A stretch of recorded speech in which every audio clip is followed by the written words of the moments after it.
Something very interesting is happening in Iraq right now, and it may not be the headline that most people are paying attention to.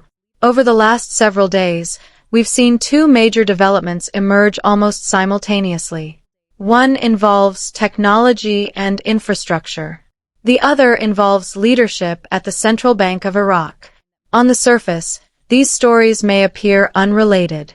But when you step back and look at the bigger picture, they seem to connect directly to many of the reforms Iraq has been working toward for years. What makes this especially interesting is that neither of these developments exists in isolation. They both appear to fit into a much broader effort involving banking modernization, financial transparency, electronic payments, international integration, and the long-term transformation of Iraq's economy. Let's start with what may actually be one of the most overlooked developments of the week. Iraq has approved a license for Starlink, opening the door for high-speed satellite internet services across the country. Now at first glance, some people might look at this and think it's simply a telecommunications story.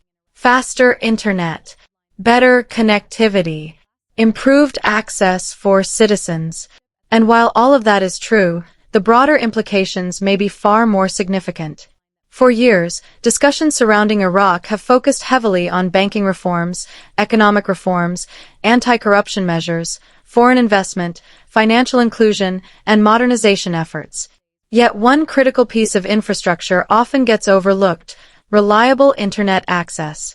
The reality is that modern banking systems cannot operate efficiently without dependable connectivity. Think about what Iraq is trying to accomplish. The country is moving toward electronic payments. The government has been encouraging institutions to reduce cash-based transactions. The central bank has promoted financial inclusion initiatives. Digital wallets are expanding. Mobile banking services continue to grow. Electronic payment platforms are becoming more common. All of these initiatives depend on one foundational requirement: reliable internet access. Without it, nationwide digital banking becomes extremely difficult. This is where the Starlink approval becomes much more interesting. Rather than viewing it solely as a technology story, analysts are increasingly viewing it as a piece of Iraq's broader modernization strategy. One of Iraq's long-standing challenges has been inconsistent internet coverage, especially outside major cities. Traditional telecommunications infrastructure can be difficult and expensive to expand into remote regions. Satellite internet changes that equation. If connectivity improves across underserved areas, it could create opportunities for broader participation in the formal financial system. And that's where another important issue comes into focus. A significant portion of Iraq's population has historically remained outside the traditional banking sector. Many citizens have relied heavily on cash transactions. In a cash-dominated economy, financial activity can be more difficult to track. That creates challenges related to transparency, compliance, anti-money laundering efforts, and economic oversight. This becomes especially relevant when discussing Iraq's long-term financial reform agenda. The broader picture may actually be less about internet access itself and more about what internet access makes possible. Digital banking creates electronic records. Electronic records improve transparency. Transparency improves compliance. Compliance helps strengthen confidence in the financial system. And confidence is one of the most important ingredients in any modern economy. Over the past several years, Iraqi authorities have repeatedly emphasized financial inclusion, electronic payments, and banking modernization. Those initiatives are not random. They appear to be interconnected parts of a larger strategy. As more citizens gain access to banking services, digital wallets, debit cards, and electronic payment platforms, the economy gradually becomes more integrated into the formal financial system. That process can help reduce reliance on cash. It can improve monitoring of financial flows. It can strengthen oversight of foreign exchange transactions. And it can support broader anti-corruption efforts. There's another detail worth paying attention to. The Iraqi government and the central bank have both discussed reducing dependence on the US dollar in domestic transactions while encouraging greater use of the Iraqi dinar. Financial inclusion initiatives support that objective. When citizens use bank accounts instead of storing cash, when businesses accept electronic payments instead of physical currency, and when digital transactions become more common, policymakers gain additional tools for managing monetary policy and encouraging domestic currency usage. Again, none of this guarantees any specific outcome, but it does show why infrastructure matters. Technology infrastructure, banking infrastructure, regulatory infrastructure.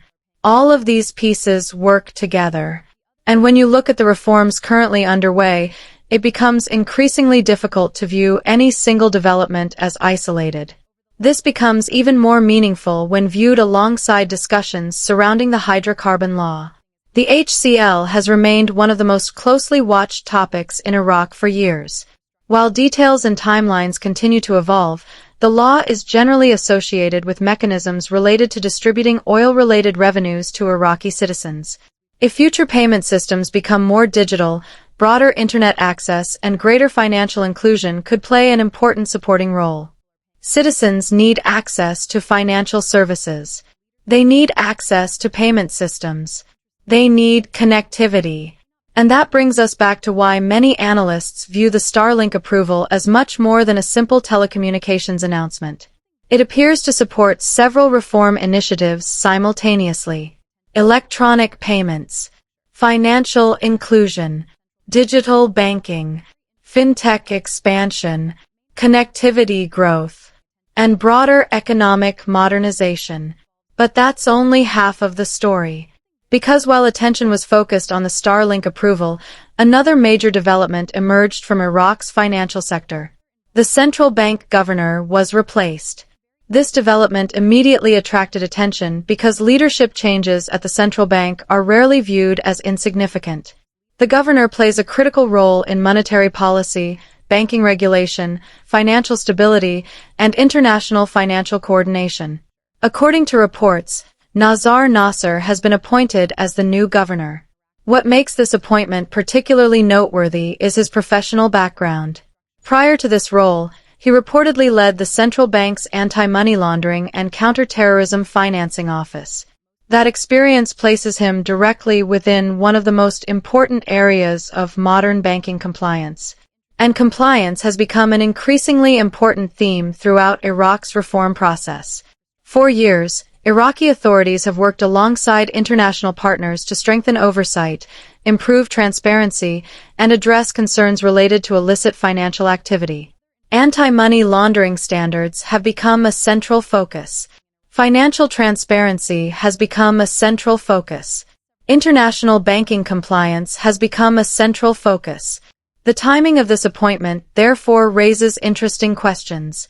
Not because it guarantees any specific policy change, but because leadership appointments often provide insight into institutional priorities.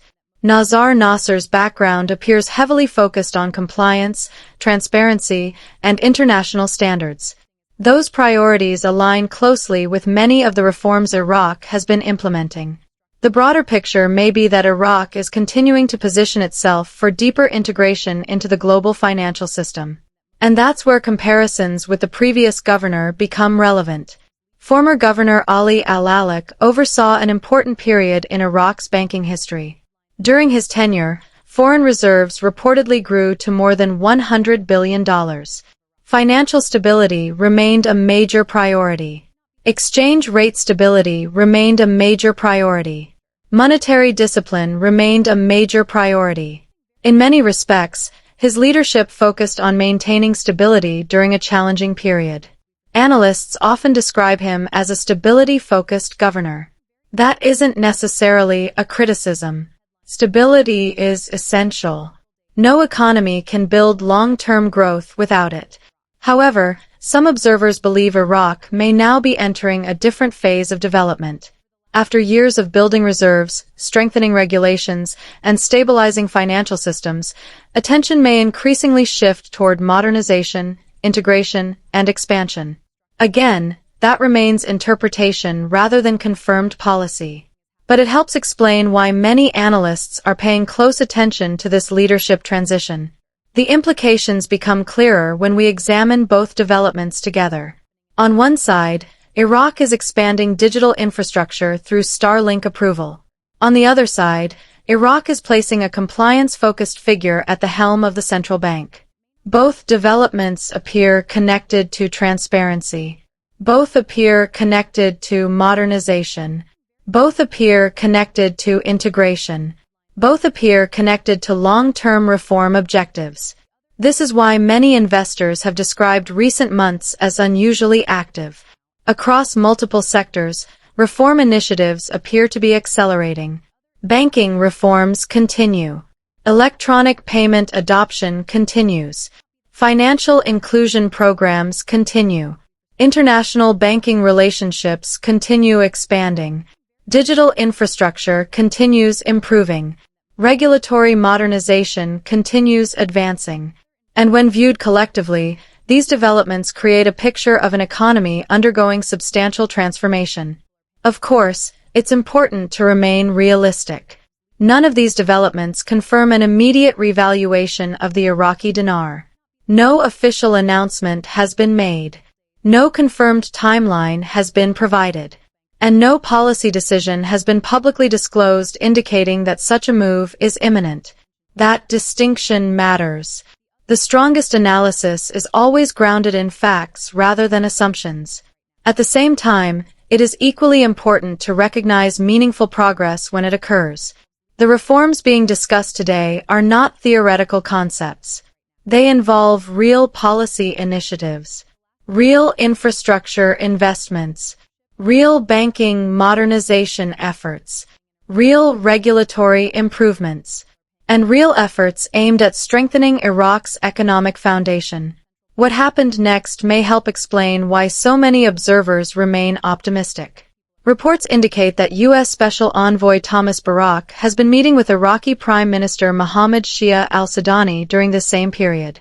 Meanwhile, Prime Minister al-Sudani is expected to visit the United States in July. While the outcomes of those discussions remain unknown, the timing adds another layer of interest to an already active period.